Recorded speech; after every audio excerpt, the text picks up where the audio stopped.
प्रिय दर्शकों, आपका अपने YouTube channel AIIMS Gill infotainment में स्वागत है।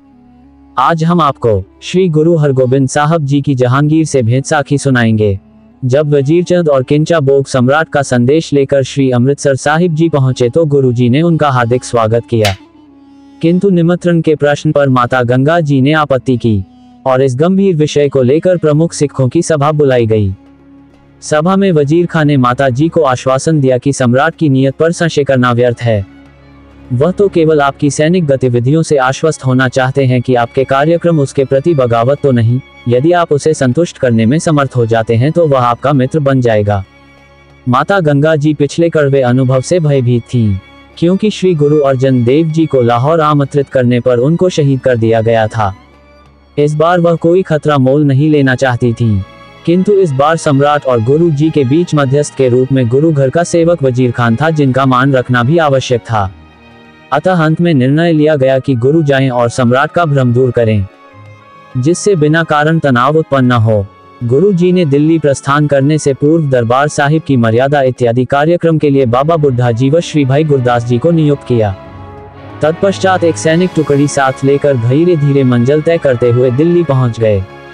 यमुना नदी के तट पर एक रमणीक स्थल देखकर श्री गुरु हरगोबिंद साहिब जी ने शिविर लगाने को कहा। कहा जाता है कि एक शताब्दी पहले यहाँ मजनू नाम का दरवेश रहता था, जिसकी यहाँ समाधि थी। ये घटना सन 1612 ईस्वी की है। वजीर खान व किंचा बेग ने सम्राट जहांगीर को सूचना दी कि श्री गुरु हरगोबिंद साहिब जी को हम अपने साथ लाने में सफल हुए हैं। इस पर सम्राट ने उनको आदेश दिया कि उनको हर प्रकार की सुख सुविधा उपलब्ध कराई जाए तथा उनसे हमारी मुलाकात का समय निश्चित कर दिया जाए।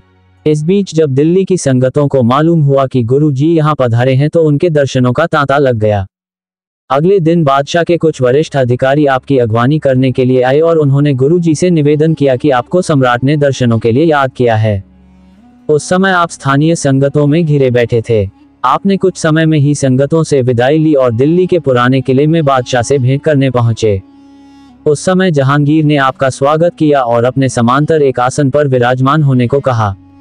जहांगीर आपके व्यक्तित्व व शारीरिक रूपरेखा से बहुत प्रभावित हुआ। वह आपका सौंदर्य निहारता ही रह गया। आप उस समय केवल 15 वर्ष के युवक थे।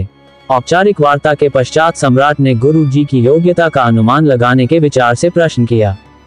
गुरु जी, इस मुल्क में 2 मजहब हैं, हिंदू व मुसलमान। आप बताएं कि कौन सा मजहब अच्छा है। उत्तर में गुरु जी ने कहा कि वही मतावलंबी अच्छे हैं जो शुभ कर्म करते हैं और अल्लाह के खौफ में रहते हैं। ये संक्षिप्त उत्तर सुनकर सम्राट को संतुष्टि हो गई। सम्राट ने गुरु जी कई विषयों पर चर्चा की। जब उसकी यह तसल्ली हो गई कि वह वास्तव में श्री गुरु नानक देव जी के उत्तराधिकारी होने के नाते भीतर से किसी ऊंचे आदर्श के स्वामी हैं, तो उसने गुरु जी को एक भेंट दी, जिस गुरु जी ने सहर्ष स्वीकार कर लिया और वहां से विदा लेकर अपने शिविर में लौट आए।